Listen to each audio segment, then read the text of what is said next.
একটা শব্দ আছে, পরিস্থিতি। অনেক মানুষের মুখে আমরা এই শব্দ শুনি। জীবনে যখন অসফল হই, দুঃখ আসে, সংকট আসে, কোনো বিপদ ঘনিয়ে আসে, তখন সমস্ত দোষ আমরা পরিস্থিতির ওপর চাপিয়ে দিই। আর দেখতে গেলে কোথাও না কোথাও ঠিকই করি। এই পরিস্থিতি প্রত্যেক দিনের মতো পাল্টাতে থাকে, কিন্তু এই দিন, এই রাত এমন কেউ আছেন যিনি এর ওপরেও নিয়ন্ত্রণ সাধন করেন, আর তিনি হলেন সূর্য। ঠিক সেই রকমই আমাদের জীবনেও সূর্য হলো এই মন। যদি এই মনের ওপর আমরা নিয়ন্ত্রণ করতে পারি, তাহলে আমরা জীবনকেও নিয়ন্ত্রণ করতে পারব। প্রথমে এই মনের রাজা হয়ে উঠতে হবে। তাই মনে রাখবেন, যদি মন দুর্বল হয় তাহলে পরিস্থিতি আমাদের সমস্যা বলে মনে হবে। এই মন যদি স্থির হয়, পরিস্থিতি প্রতিযোগিতা বলে মনে হবে। আর এই মন যদি শক্তিশালী হয়ে ওঠে, তাহলে যে কোনো পরিস্থিতি আপনার কাছে একটা সুযোগ মাত্র। এমন এক সুযোগ যাতে অগ্রসর হয়ে আপনি মহান হয়ে উঠতে পারেন। এই মনের শক্তির বৃদ্ধি ঘটান, মহান হয়ে উঠুন, আর আমার সাথে ভালোবেসে বলুন রাধা রাধা। খুব সুন্দর একটা কাহিনী আছে। একবার এক ব্যক্তি নিজের অসফলতার জন্য ত্রস্ত হয়ে সময় দেবতার তপস্যা করতে বসলেন। উনি তপস্যা করলেন এবং সময় দেবতা প্রসন্ন হলেন। মানুষের রূপ ধারণ করে ওনার সামনে প্রকট হলেন। এবার সেই ব্যক্তি ওনাকে জিজ্ঞেস করলেন যে, কি এমন আছে যার জন্য আপনি বারবার জয়ী হন আর আমি চিরকাল পরাজিত হয়ে থাকি? কেন এত পরিশ্রম করা সত্ত্বেও আমি সাফল্য লাভ করতে পারি না? তখন সময় দেবতা উত্তর দিলেন যে, দিন হোক বা রাত, ঝড় হোক বা ভূমিকম্প, রোদ হোক বা বৃষ্টি হোক, সময়ের সূত্রপাত হোক বা প্রলয়, আমি থামি না, আমি চলতেই থাকি। আর সেই জন্য যিনি থেমে যান তিনি পরাজিত হন, আর আমি জয়ী হই। এটাই আমাদের শিখতে হবে। জীবনে সবসময় চলতে থাকুন, কখনো থামবেন না। হ্যাঁ, কিছুক্ষণের জন্য বিরতি নিতে পারেন, কিন্তু থেমে যাবেন না। নিরন্তর কর্ম করতে থাকুন, পরিশ্রম করতে থাকুন, তবেই এই সংসার আপনাকে মনে রাখবে। আসুন, আমার সাথে ভালোবেসে বলুন রাধা রাধা। আমাদের জীবনে গুরুজনেরা, জ্ঞানী মানুষজন সবসময় একটা কথা বলেন, ধৈর্য ধরো। শুধুমাত্র দুটো শব্দ, কিন্তু কতটা বিশাল সেটা বোঝার চেষ্টা করুন। ছোট্ট একটা অস্ত্র হাতে নিন এবং একটা বিশাল পর্বতে নিরন্তর প্রহার করতে থাকুন, ধৈর্য ধরে সেই কাজ করতে থাকুন। এমন একদিন আসবে, এই বিশাল পর্বতে আপনি একটা পথ তৈরি করবেন। কোনো ধনুর্ধর যখন নিজের বিদ্যা অর্জন করেন, তখন তাকেও ধৈর্য ধরতে হয়, তার নিজেকে সময় দিতে হয়, তবেই সে ধনুর্বিদ্যা শিখতে পারে। সেইভাবে আমাদের জীবনেও ধৈর্য ধরার খুব প্রয়োজন। পরিবারে ধৈর্য রাখতে পারলে তাহলে আস্তে আস্তে দেখবেন প্রেম বৃদ্ধি পাচ্ছে। সমাজে যদি ধৈর্য রাখতে পারেন, তাহলে আস্তে আস্তে এই সমাজ আপনাকে সম্মান করবে।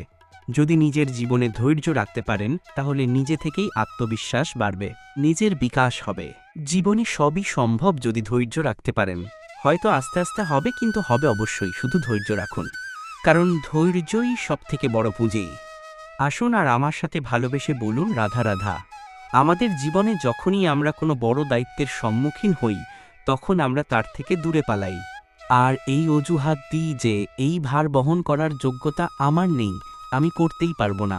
দেখুন, এই সংসারে ভিন্ন ভিন্ন ধরনের গাছ আছে, ছোট গাছ, বড় গাছ, কিন্তু বটগাছের মতো বড় এবং নিবিড় গাছ আর একটাও নেই।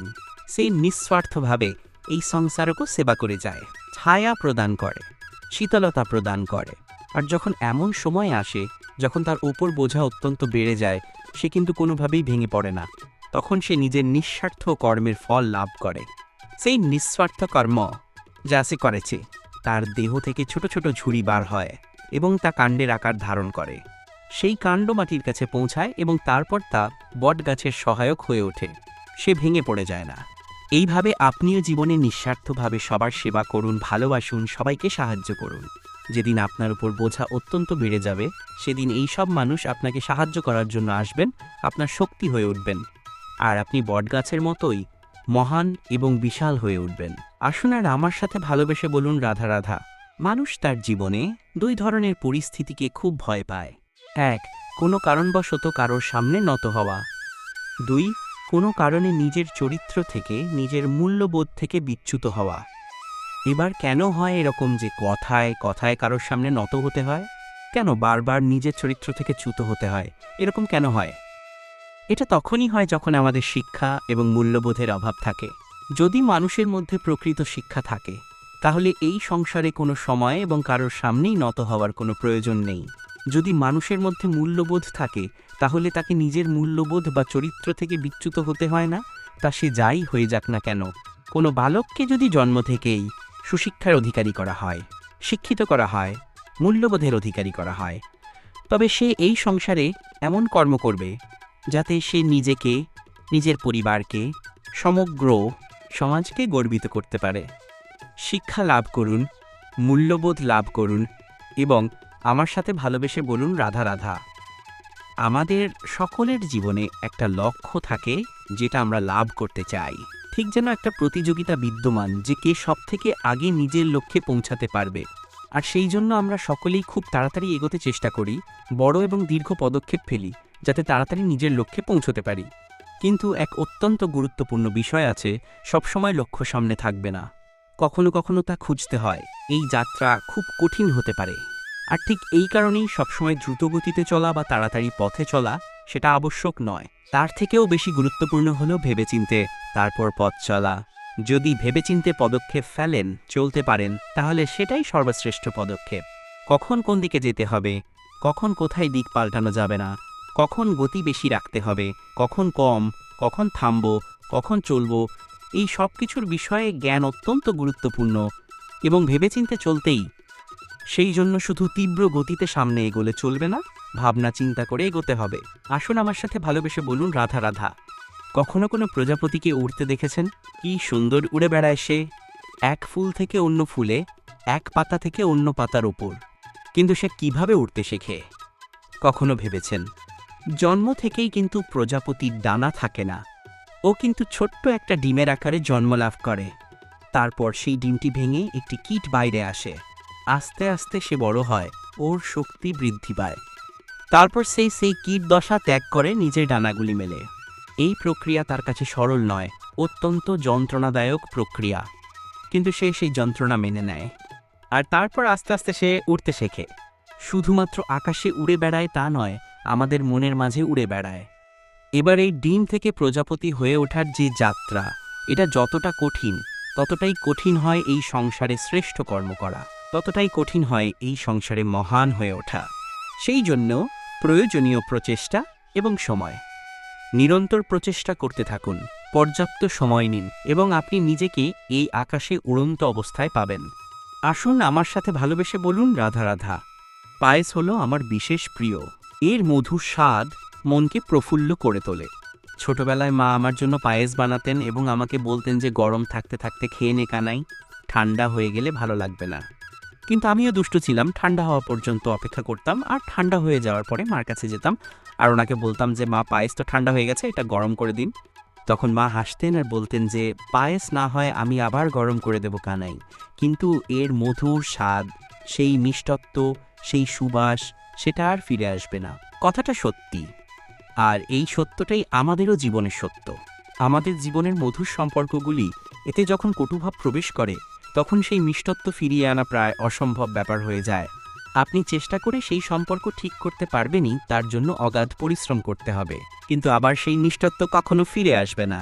সেই জন্য আপনার জীবনের যে মধুর সম্পর্ক আছে, যতটা সম্ভব চেষ্টা করুন তাতে মিষ্টত্ব বজায় রাখতে। কটুভাব আসতে দেবেন না। আসুন আর আমার সাথে মধুর স্বরে বলুন রাধা রাধা। এই সংসারের সবচেয়ে বড় সত্যি হলো জন্ম এবং মৃত্যু। কিন্তু আরও বড় একটা সত্যি আছে, মিত্র এবং শত্রু, যা আমাদের সকলের জীবনে থাকে।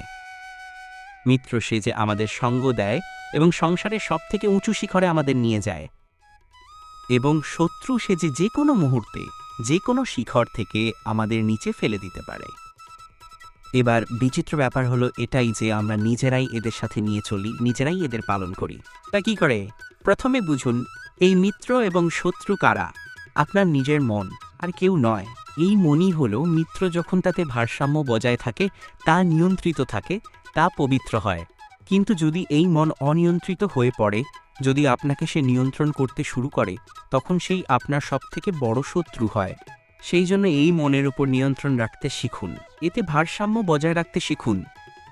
তাহলে আপনি এমন এক বন্ধুকে পাবেন যে আপনাকে এই সংসারের শিখরে পৌঁছে দেবে। আসুন আমার সাথে ভালোবেসে বলুন রাধা রাধা। এই সংসারে ভিন্ন ভিন্ন ধরনের গাছ আছে, অসংখ্য ধরনের প্রজাতি আছে।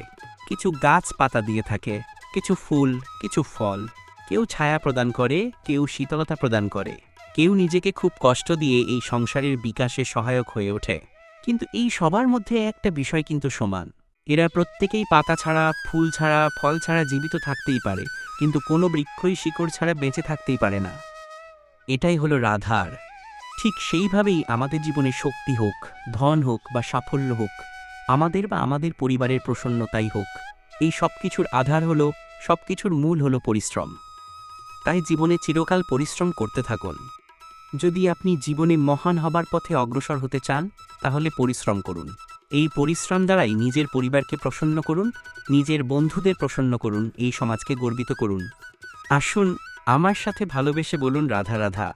আমরা পরিশ্রম করি, ধন অর্জন করি, আর আভরণ কিনে থাকি, কখনো নিজের জন্য, কখনো বা তাদের জন্য যাকে আমরা ভালোবাসি বা তাদের জন্য যাকে আমরা সম্মান করি। হয়তো সেই জন্যই সীতা চূড়ামণি ধারণ করেছিলেন এবং আমি শ্যামন্তকমণি। কিন্তু এটাই কি সেই প্রকৃত আভরণ যা আপনার মূল্য বৃদ্ধি করে? শ্রীরামের আভরণ হলো ওনার নম্র ভদ্র ব্যবহার। মাতা সীতার আভরণ হলো ওনার সততা, ওনার নিষ্ঠা, ওনার ত্যাগ। অর্জুনের আভরণ ছিল ওনার একাগ্রতা। রাধার আভরণ ওনার প্রেম। এই আভরণ কোথাও নেই, আপনার মনে আছে। যদি আপনার মনে মিষ্টতা থাকে, তা শান্ত হয়, তাতে সততা থাকে, নিষ্ঠা থাকে এবং প্রেম থাকে, তাহলে আপনার অন্য আর কোনো আভরণের কোনো প্রয়োজন নেই।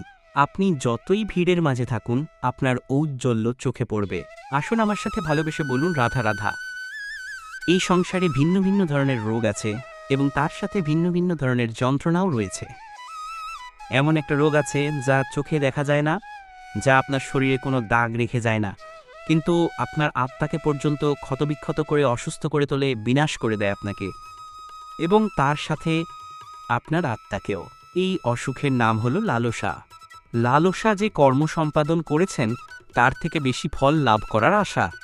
লালসা যা আজ আছে তার থেকে অনেক বেশি লাভ করার ইচ্ছা। এই ইচ্ছা এই সংসারে সবার থেকে এগিয়ে থাকার আপনাকে প্রেরণা যোগাবে, কিন্তু তার জন্য আপনাকে অপরাধযোগ্য কাজ করতে উৎসাহিত করবে। আপনার বন্ধু, আপনার আত্মীয়, আপনার পরিবার, এই সবার থেকে আপনি কখন দূরে চলে যাবেন আপনি বুঝতেই পারবেন না। উচিত অনুচিত কোনটা, ধর্ম অধর্ম কোনটা, সব ভুলে যাবেন আপনি। সেই জন্য মনে রাখবেন, নিজের জীবনে যদি আপনি লালসার থেকে নিজেকে দূরে রাখতে পারেন, তখনই আপনি এই সংসারের সবথেকে বড় অসুখের ওপর বিজয় লাভ করেছেন। আসুন আর আমার সাথে ভালোবেসে বলুন রাধা রাধা।